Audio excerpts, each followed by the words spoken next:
Assalamualaikum warahmatullahi wabarakatuh. Perkenalkan, nama saya Ayu Andreeva Lestari dengan NIM akhir 1065 dari kelas A Sistem Informasi, mata kuliah Data Mining.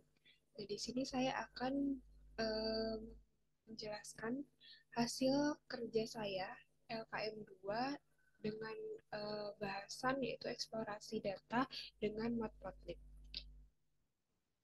Untuk nomor satu, pertanyaannya jelaskan makna dataset, jelaskan pula makna data training dan data testing. Nah, di sini dataset ini merupakan kumpulan data yang digunakan untuk melatih dan menguji kinerja suatu model atau algoritma. Nah, dataset juga bisa berbentuk seperti data gambar, teks, angka, ataupun bisa kombinasi dari semua jenis data tersebut. Misalnya seperti data gambar dicampur dengan teks, teks dengan angka, seperti itu. Lalu data training, yang merupakan salah satu bagian dari dataset yang digunakan untuk melatih model.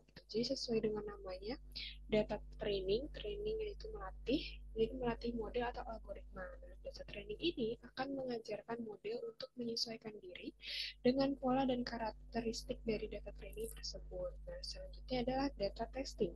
Seperti namanya, data testing ini merupakan data yang digunakan untuk menguji sejauh mana model atau algoritma yang tadi dilatih itu mampu mengeneralisasikan pola dari data training ke data yang tidak pernah dilihat sebelumnya. Gitu. Jadi kan data training sudah ada data ini, dari data testing nih datanya beda lagi. Gitu. Jadi modelnya dites apakah dia bisa mengeneralisasikan pola dari data training ke data yang tidak pernah dilihat sebelumnya.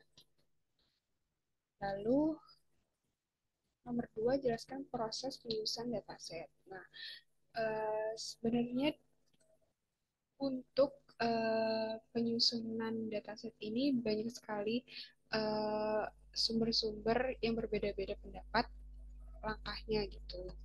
Kalau menurut saya, yang pertama kita harus mengumpulkan datanya terlebih dahulu ya, dari berbagai sumber seperti dataset, file eksternal maupun sumber lainnya.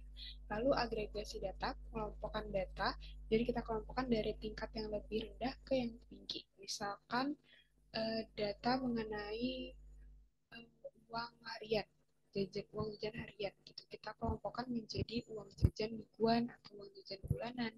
Gitu. Lalu pembersihan data, data cleaning seperti menangani masalah data hilang, duplikat ataupun anomali data. Lalu sampling yang dilakukan jika emang kita memiliki dataset yang terlalu besar gitu. Nah, untuk apa? Untuk mengambil sampel yang representatif. Lalu yang kelima ada eksplorasi data. Exploratory Data Analysis atau EDA untuk memahami karakteristik dari data seperti pola, distribusi variabel, dan juga hubungan antar variabelnya seperti apa. Lalu ada transformasi data yang akan menyesuaikan format dan normalisasi agar lebih mudah diolah oleh model di sini. Lalu pembagian dataset menjadi data training, testing, dan data validasi jika diperlukan. Lalu penanganan ketidakseimbangan atau imbalance handling, seperti oversampling, undersampling, atau menggunakan bobot kelas. Gitu. Jadi kita membobotkan kelas-kelasnya. Lalu ada encoding, encoding variabel kategorikal menjadi bentuk numerik agar dapat diolah oleh model. Gitu. Lalu ada fitur engineering dengan membuat atau memodifikasi fitur untuk meningkatkan representasi data. Nah, untuk fitur engineering sendiri ini membantu model untuk memahami pola yang lebih kompleks. Lalu ada validasi data untuk memastikan integritas, konsistensi, dan akurasi. Lalu ada dokumentasi, nah seperti deskripsi variabelnya, lalu sumber datanya dari mana, dan langkah-langkah proses yang telah dilakukan itu seperti apa.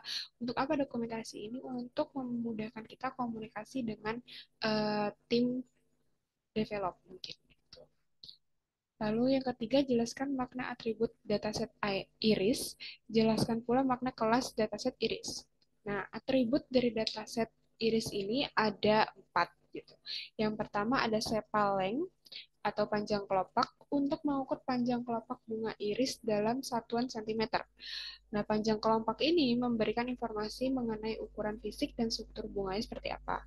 Lalu sepal width atau lebar kelopak untuk mengukur lebar kelopak bunga iris dalam satuan sentimeter. Nah, lebar kelopak ini memberikan informasi mengenai proporsi dan juga bentuk kelopaknya. Lalu ada petal length yang atau panjang mahkota untuk mengukur panjang mahkota bunga iris dan dalam satuan sentimeter juga. Panjang mahkota ini memberi informasi mengenai karakteristik unik dan juga karakteristik unik yang dimiliki oleh bunga iris. Nah, yang terakhir ada petal width atau lebar mahkota. Untuk mengukur lebar mahkota tentu saja dalam satuan sentimeter. Lebar mahkota memberikan kita informasi mengenai proporsi dan juga bentuk mahkotanya seperti apa. Lalu selanjutnya ada kelas di dalam dataset iris. Nah, kelas ini seperti spesies dari bunganya tersebut. Nah, terdapat 3 spesies bunga iris. Yang pertama itu ada setosa, yang merupakan salah satu spesies yang memiliki warna paling terang.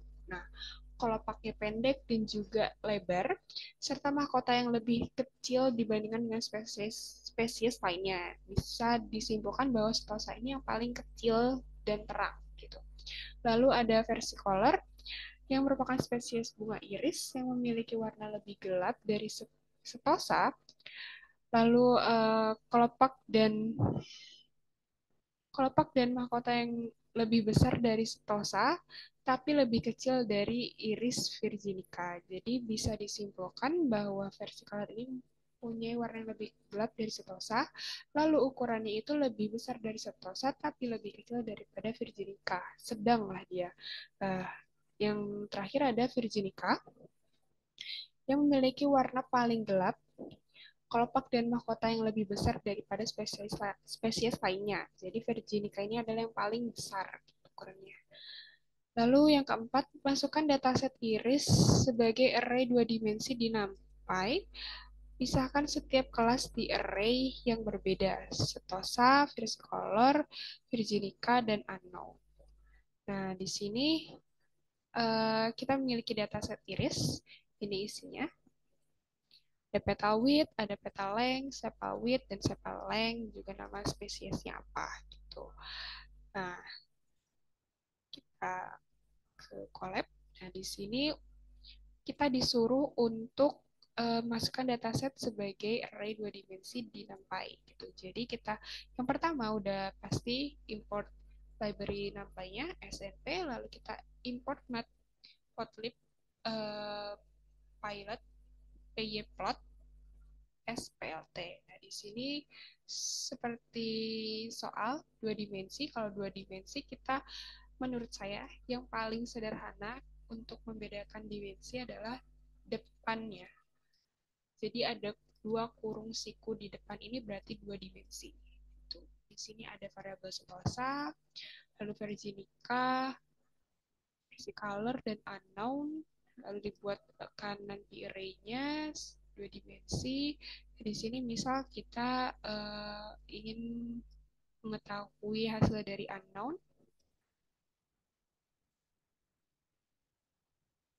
maka hasilnya adalah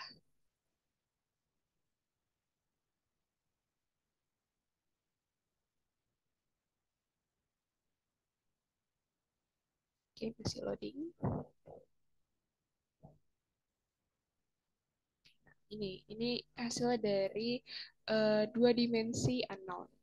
Kalau misal kita mau setosa,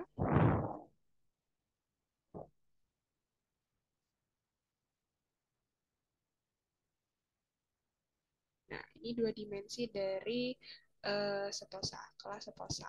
Gitu. Lalu nomor 5.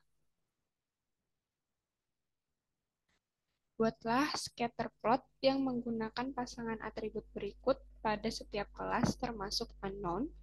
Berikan warna merah untuk setosa, hijau untuk versicolor, biru untuk virginica, dan kuning untuk unknown. Nah, di sini ada sepal length dan petal width, sepal width petal length, sepal length dan petal length, lalu sepawit dan petawit. Hint, gunakan perintah scatter dan operasi slicing pada NumPy untuk mempermudah tugas Anda. Oke, jadi di sini, nah ini karena kita disuruh untuk buatlah scatter plotnya menggunakan pasangan yang ini. Di sini saya sudah memiliki kodenya.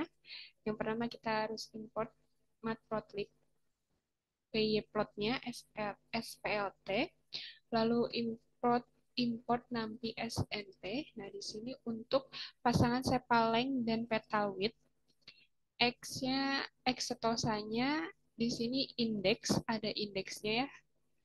3 3 ini 3 dan 0. Maksudnya 3 dan 0 ini apa? Kita lihat dari datasetnya. Nah, ini sepaleng dan petawit. Nah, bisa kita lihat di sini sepaleng, ngitung indeksnya ini berarti dari sini 0, 1, 2, 3. Berarti dia adalah indeks ketiga. Lalu petawit itu dia 0 karena dia indeks ke 0 di datasetnya. Gitu. Lalu PLT di scatter, dia buat sumbu X dan Y-nya, colornya red karena setosa, terus labelnya kita beri setosa. Lalu Virginica juga sama, colornya blue, labelnya Virginica, begitupun versi color, colornya green, dan juga label versi color, unknown juga sama, colornya yellow, labelnya juga unknown. Nah, di sini kita PLTX label dan Y labelnya gitu supaya ditampilkan dengan nama sepaleng dan peta width, lalu PLT legend, lalu di PLT show kita tampilkan hasilnya. Nah, untuk hasilnya ini adalah hasilnya. Di sini kita bisa melihat sebaran dari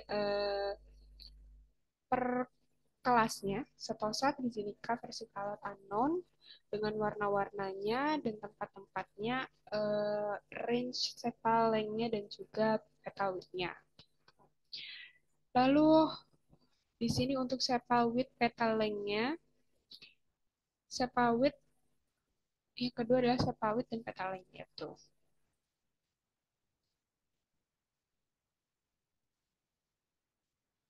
Nah, sepaling petawit di sini setosa 2 dan 1 karena pada data sel sepawit ini adalah indeks ke-2. Petawit adalah 0. Petaleng petaleng ini 1. Ya, jadi sepawit 2, petalengnya 1. Jadi 2 dan 1, color setosa color red, label setosa, Virginica color blue, label Virginica, versi color colornya green, labelnya versi color, unknownnya color yellow, dan labelnya unknown. X label, Y label, sepaleng, petawit, sepal, oh ini salah, sepal, seharusnya sepawit, dan petaleng.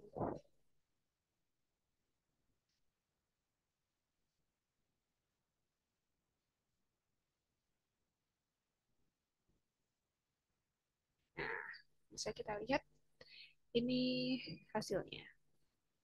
Lalu sama yang sepaleng petaleng, indeksnya 3 dan 1 karena sepalengnya ada di indeks 3, petalengnya indeks 1. Lalu ini sepaleng petaleng.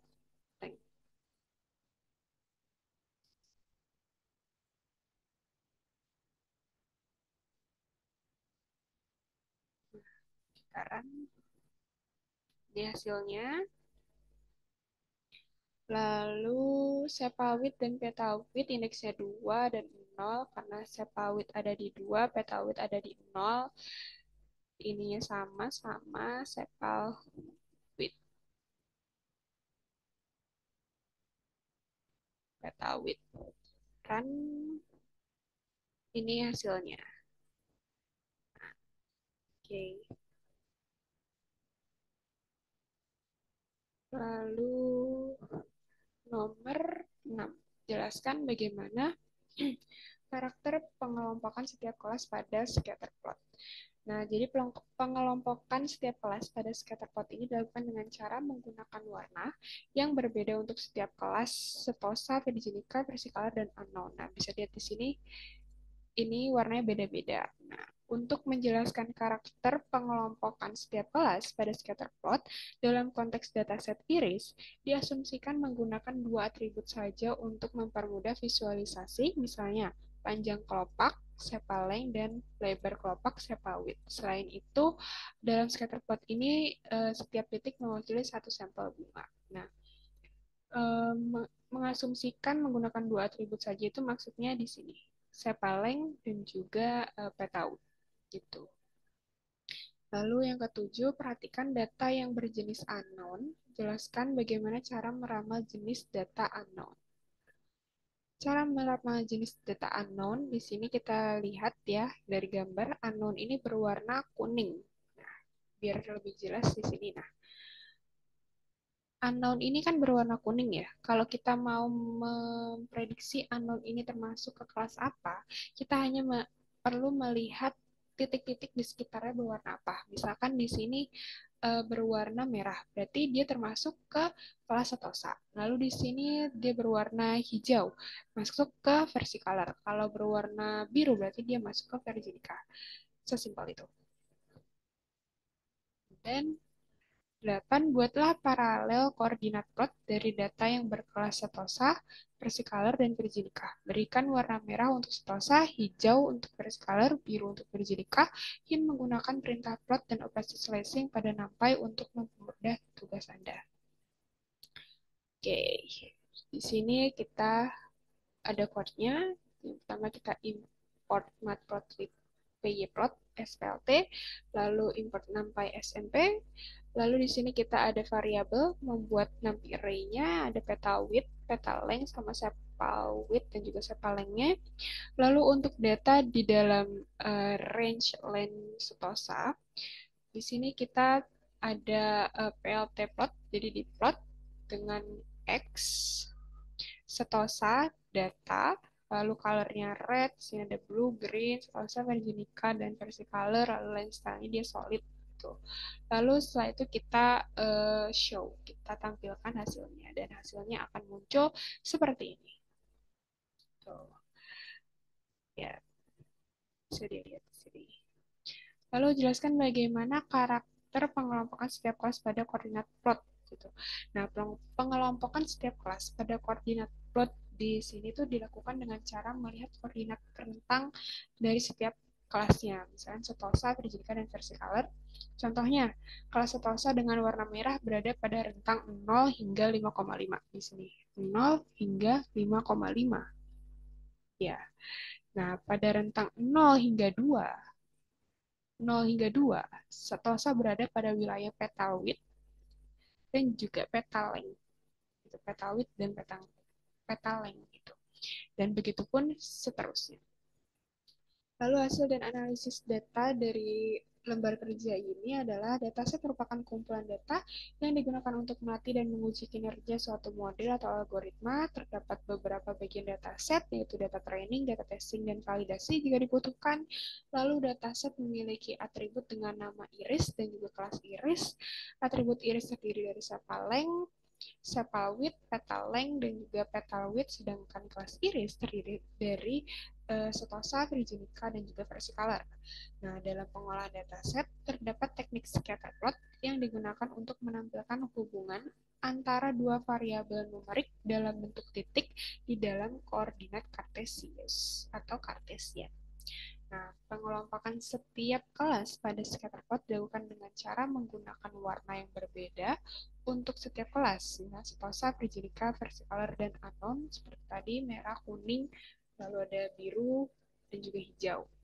Untuk menjelaskan karakter pengelompokan setiap kelas pada scatterplot dalam konteks dataset iris, diasumsikan menggunakan dua atribut saja untuk mempermudah visualisasi, seperti tadi peta length dengan sepal width. Lalu sedangkan pengelompokan setiap kelas pada koordinat plot ini dilakukan dengan cara melihat koordinat rentang dari setiap kelasnya. Nah, kesimpulan apa yang didapat dari lembar kerja ini? Ya?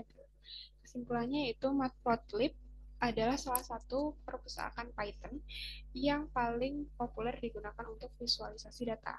Nah, ini menyediakan beragam fungsi dan metode untuk membuat berbagai jenis plot, termasuk scatter plot, histogram, bar plot, line plot, dan banyak lagi. Nah, ketika digunakan dengan dataset, Matplotlib ini akan membantu menggambarkan data dengan cara yang mudah dipahami oleh kita yang punya datasetnya. Lalu beberapa fungsi Matplotlib yang berguna saat bekerja dengan dataset adalah sebagai berikut. Ada PLT plot untuk membuat plot garis dari data, PLT scatter untuk scatter plot dari data, PLT bar untuk membuat bar plot, PLT his untuk membuat histogram dari data numerik, lalu ada box plot untuk membuat box plot yang memberikan informasi tentang distribusi statistik seperti median, kuartil, dan outlier. Lalu ada InShow untuk menampilkan gambar dari data array yang berguna untuk visualisasi data spasial atau gambar. Lalu PLT-Py digunakan untuk membuat diagram lingkaran, seperti namanya pie lingkaran. Lalu ada subplots yang digunakan untuk membuat subplots di dalam suatu gambar.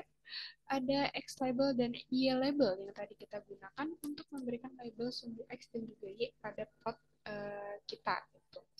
Lalu PLT title untuk memberikan judul pada plot kita. Dan mungkin cukup sekian dari saya. Mohon maaf bila ada kekurangan. Wassalamualaikum warahmatullahi wabarakatuh.